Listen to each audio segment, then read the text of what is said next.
Michael Crow. How's everybody doing? Is the microphone working? Yeah, great. So we're going to switch up gears a little bit and have a great conversation with Cindy McCain. Cindy's been involved in national politics and national affairs and all kinds of issues all over the planet for the last 30 years plus, and now is focused on a range of issues. In addition to chairing the McCain Institute for International Leadership, she's also engaged in big issues in Africa, big issues around the world related to human trafficking and sex trafficking and the still ongoing existence of slavery in our species, which is really a terrible thing. And so with all of that, I'd like to invite out Cindy McCain. Cindy.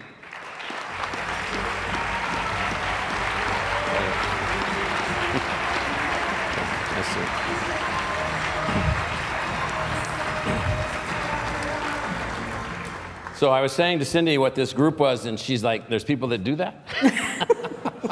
So let's talk a little bit about your view of where we're going just overall, just in general, what's your sense, not of the country so much, of just, what do we need to be thinking about, the kinds of things we need to be worrying about, as you travel around the world, you've been everywhere, you've worked with global leaders, you've been down on the ground in the Congo, you've been all over Africa, you've been working on all kinds of things. What's your sense of things? Well, my sense is, quite frankly, that we're not going down the right road. I think we've got troubles with civility, not just here in the United States, but around the world. We have empowered thugs like Putin and Erdogan and others. We're empowering them and rewarding them for bad behavior. So in my opinion, we have to as a nation, as what I believe the greatest nation on earth, we need to change our tune on this. We have got to be able to, we're the beacon of hope, we're the beacon around the world that people look to for freedom and democracy and human rights. So we as a nation, I think, need to lead on this issue, not appoint those who seem to be not going down the right road. So this is a crowd of innovators, technology developers, educational technology specialists, Wonderful. Teachers, professors, venture capitalists, all kinds of people who are interested in helping humanity to achieve higher and higher levels of outcomes or success or learning adaptability and so forth. So if you had everybody on the table right here in front of you and you were asking them to do something, what do you need this crowd to do? So now we have this ability to teach on a global scale. We've got this ability to have learning tools that are unbelievable. We can go anywhere, any language, any scale, culture. We can move through things. And so as you've traveled around, what would you be asking this group to do? Do more. In a perfect world, if I had everything I wanted, I would have people just like you in this room on the ground, seeing the things that I see, because I think more innovation comes from that.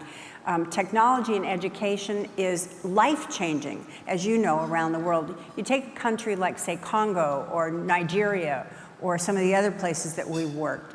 The fact that they can get education in some way changes everything, because a little bit of education, as you know, will make a world of difference, especially when we're talking about women's empowerment.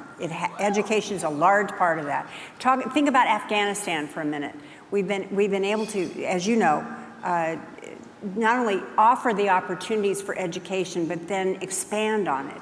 And educating one woman educates, at the risk of using a term already used, educating one woman educates a village. It changes lives. And so I think technology should be at the forefront of that completely. So in places like Afghanistan and Congo and so forth, I mean, I think that we've all, there's tremendous talent in our species, tremendous talent, potential in every person. We've got unbelievable ways to move things forward, and what we have to do is find ways to empower and enable. So what's the best way that American and European technology companies that are involved in educational activities or universities, what's the best way to engage? Who are the best people to link up with? Well, I think working together, both the U.S., as you say, and Europe on these issues is most important. Having not only a dialogue, but a working dialogue, working together, collaborating. Collaborations change the world also, I believe. So I think offering up everything that we have, being open sourced about it, and being free about it, and taking it to other European countries, other developed countries, and working together. I see a lot of times in the arena that I'm in. Well, just describe for everybody what you're spending most of your time on these days. So. Primarily human trafficking, global human trafficking now. And what that means, it's slavery. It's hard to imagine that slavery still exists today. And it exists right here in San Diego, it exists in Phoenix, Arizona, and every other city across our nation. I do believe, to get off the subject a little bit, it's most important that we clean up our own house first with regards to trafficking. And there's a number of ways we can do that, but I need all of you to work on this. So, in thinking about let's say trafficking, human trafficking, why do you think it's so hard for people to understand this, that this is still going on, that there are girls and women and boys and men that are being used and traded on open markets? And most people are like, what are these people talking about? What is it? What is this about? And why is it that we can't see it? And why is it that we haven't done away with this?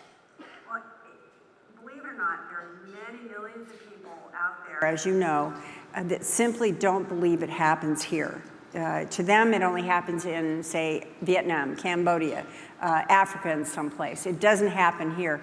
It happens right here. So education is a large part of this. Educating our communities, our people, our schools, about not only what it is, but what you can do to help stop it. And there's many ways that people can get involved from various different arenas, whatever moves you.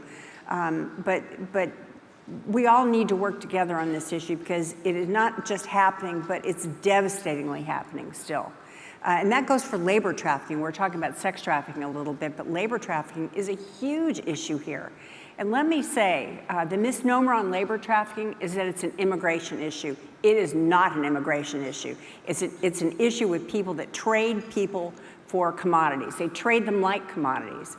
And it's happening right on our southern borders. Mm-hmm. And again, once again, it's not about immigration. Mm-hmm. So as you have moved around and talked to folks about these kinds of issues, where do the solutions come from? What kinds of people, what kinds of organizations? How might some of these technologies that are being developed or some of these tools that are being developed might be helpful? Right. When we talk about the human trafficking issue, I'm also going to now include in that refugees. I've talked to a few tech companies especially that have been very involved in trying to come up with a solution on how to track these people. You know how many people around the world don't have birth certificates? How many children don't have birth certificates? A way of being able to not just understand the flow, be it human trafficking flow or be it refugee flow, but be a part of helping them stay safe.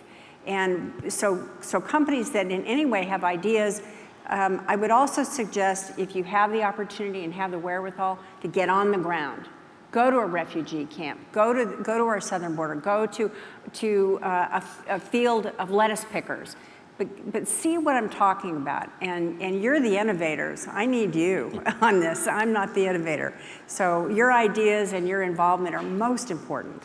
So talk about some of the refugee situations. I mean, ASU, we and others in this room are involved in trying to deploy educational assets into refugee areas. We have projects in Africa. We have projects in the Middle East. We're trying to use some of the tools that we've taken from our relationships with many of the companies that are here and others along the way that allow us to project educational content, that allow us to project educational opportunity, that allow us to create learning environments. We've been deploying some of that, but the refugee situations are so large and so complex and so overwhelming in some ways. I don't want to use the word overwhelming, but so daunting because they're not overwhelming. So as you just describe some of these places that you've been and the things that you've seen, and this then leads to family deterioration and disintegration and all kinds of other outcomes. So just for folks, give some people some sense of what these situations are.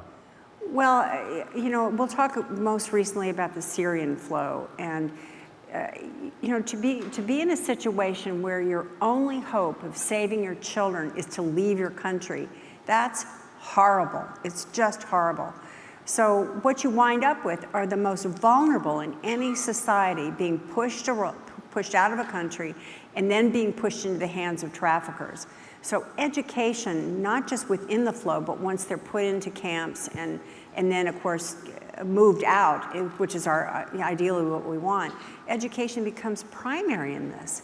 Not just educating them on the ability to understand what trafficking is to save themselves, but also to continue a normal existence. Education on any level is key to any of this. And I know you've been very involved in Jordan, in the Jordanian camps, and I've seen the one camp that you're in. Right.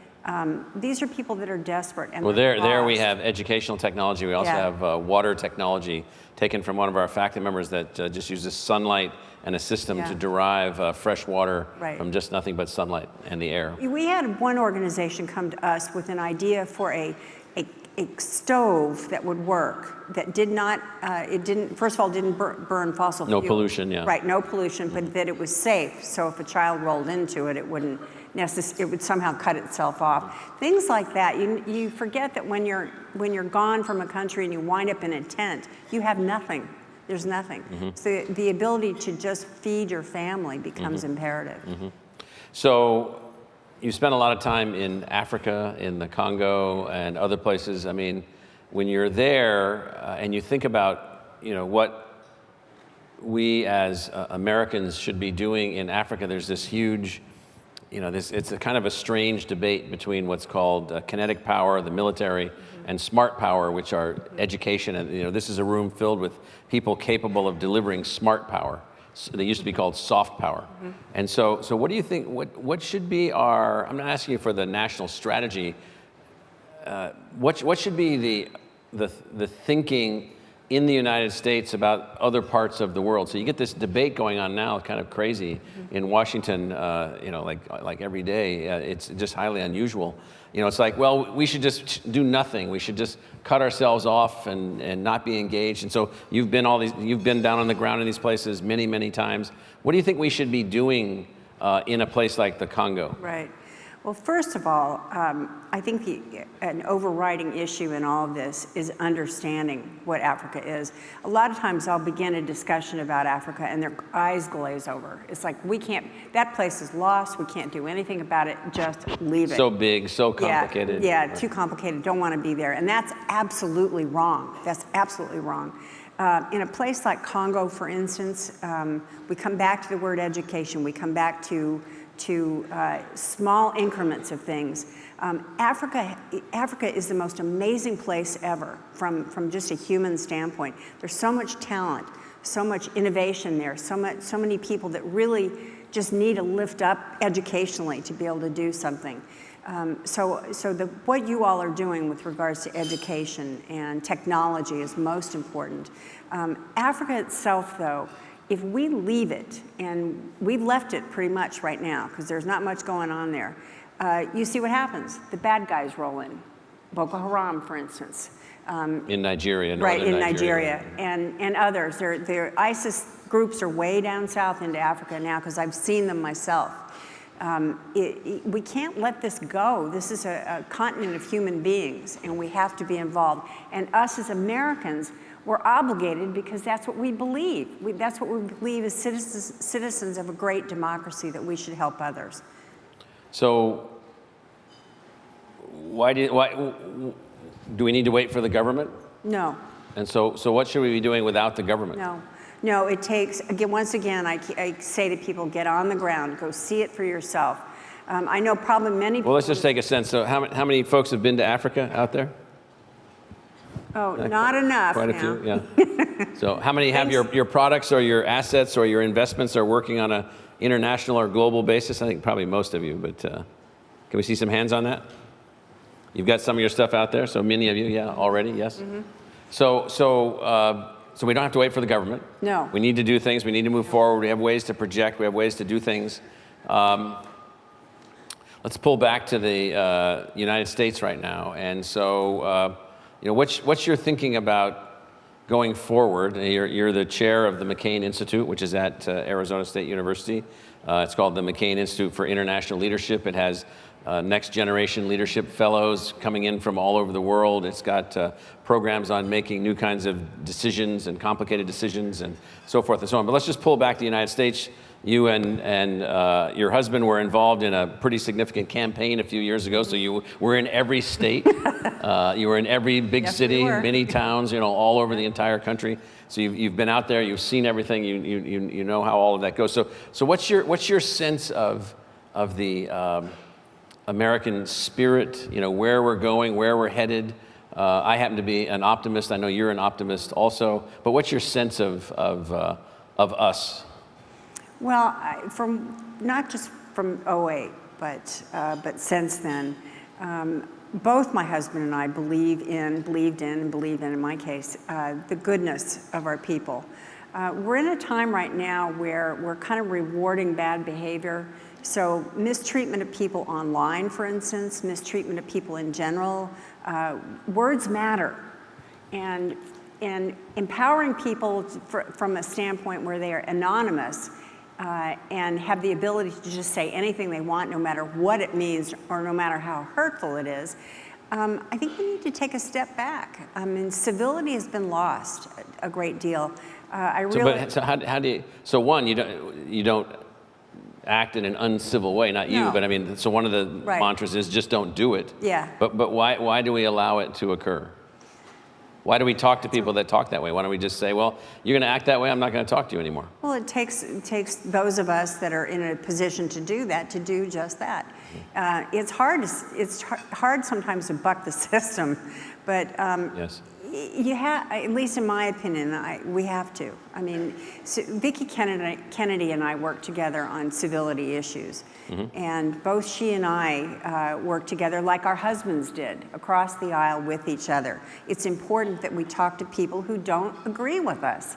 It's okay to disagree. It's not okay to hate that person for disagreeing with you, in my opinion. Well, I've been with you and with John when there were lots of Democrats in the local environment that we were in, including prominent ones that were running for president and all kinds of other things, and it was a completely civil set of engagements and thoughtful, about what do we need to do, and that idea is not going to work. I just think that idea won't work, and so how do you bring civility? And so you've been on the front line of politics, for a very long time. How do you bring civility to an arena which seems to have drifted a bit? Yeah. Well, the best way, in my opinion, is... They're laughing. No, but the duty that we all have is we can change this by going to the ballot box. Yeah. Period. We have control. We have control. So use your control, in my opinion, on that. The ballot box means the best. That's the best thing you can do, in my opinion, right now. But also, when someone misbehaves in a way online or wherever it is, within your own environments, wherever it is, call them out for it. I think too many of us think, ooh, I don't want to get involved, or ooh, I don't want to cause a stir, I don't want my boss to see, or whatever it might be. I think that's wrong, because what message does that send to our children? It sends a message that it's okay to misbehave. And none of us want that. So the Constitution was ratified in 1789 by the 9th state. There were 4 laggard states, but by the time the 9th state ratified it, the government was organized and George Washington was inaugurated as president. And then he gave his first inaugural address in January of 1790. And in that address and in his comments around that, he was talking about how to move the country forward, how to be successful. He was very aspirational in his dream. And he was very much against political parties. He said that we could end up in a country at some point, he thought, in the distant future, if we weren't careful, where the parties became the actual contest rather than the ideas, where the fighting was about parties, was about let's pick 2 random colors, like a blue team and a red team. and they're battling. The blues and the reds are battling each other, just hoping to win, as if victory for a red team or a blue team was victory for the country, as opposed to, well, who's got some good ideas that we need right now? Right now. And who's going to make these things happen? And then later, Washington kind of lined up with what later became the Federalists as one of the parties, and then there were the Republicans, which are not the same as the Republicans today. But so parties sort of shaped up, and he ended up on one side, and he again thought after he left office and before President Adams was elected in 1796, he thought this isn't going the right direction. So here we are, 200 plus years later. You've been involved in partisan politics for over 30 years. And here we are at a moment in time where it does seem like it's maybe more important for red to beat blue or blue to beat red, and it just seems... It's not right. So it's not right. So, but like, I don't think you'd be probably the only person in the room that would have a clue as to, well, what do we do about that? You make a very valid point here, and you're exactly right. Once again, we speak through the ballot box. Yeah. But it is important, I believe, to look at people who are leaders or prospective leaders and make sure they know what you think and what's wrong.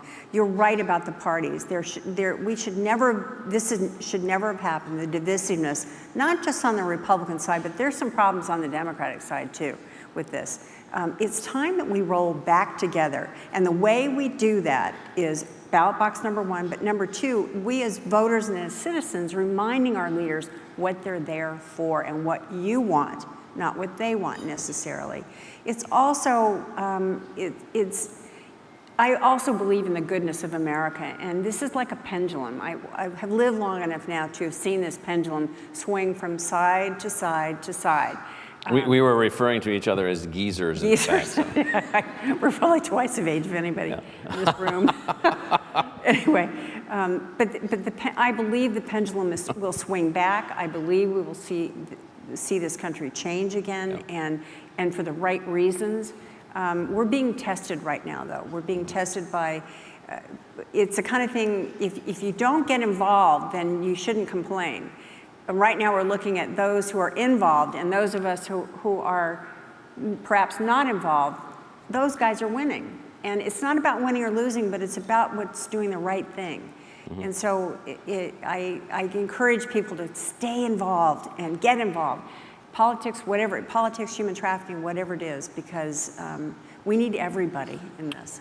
We at ASU, we were very happy several years ago when you and John selected us, among others that you could have selected, to be the home for the McCain Institute. And since then, we've gotten this thing off the ground, and it's moving forward. And it's headquartered in Washington, and then has a lot of activities in Arizona, and brings in a cadre of leaders from all over, including Iran and other countries that come in every year from countries all over the planet that then work to figure out what decisive, character-driven leadership is all about, and how you become those kinds of leaders and so forth. So just talk a little bit about the McCain Institute, what it's been doing, what you wanted to do, and you know, we've obviously said, well, you know, we're going to keep this thing going for, you know, many generations into the future. So just talk a little bit about the McCain Institute.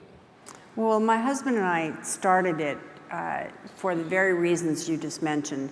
Character-driven leadership, not just within the United States, but around the world, encouraging young leaders to join us for a year and not just work in their own environment, but also get together and see what's good about democracy and freedom. It's not about party politics at all. So we've had young leaders from Russia, from Africa, from Iran, everywhere. Yeah, from all over the world. Yes.